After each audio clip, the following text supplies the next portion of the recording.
Okay, so accessing string. So, yung accessing string naman, i-access natin yung string. So, for example, gagamitan natin yung square bracket. So, my string, yung pangalan ng variable, tapos i-bracket, tapos ito sa programming language, ang start ng index 0, 1, 2, 3, 4, 5, 6. So, nag-start sa 0.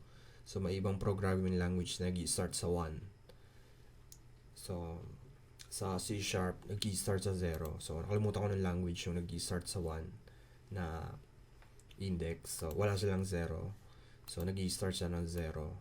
So, 0, 1, 2, 3, 4, 5. So, ayun yung count. So, pag nira natin, K, babalik niya yung K. So, pag nilagay natin yung 1,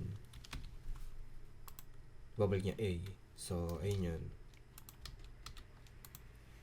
Ayun yung index. So, ito yung pag-access ng index. So, pares din sa array.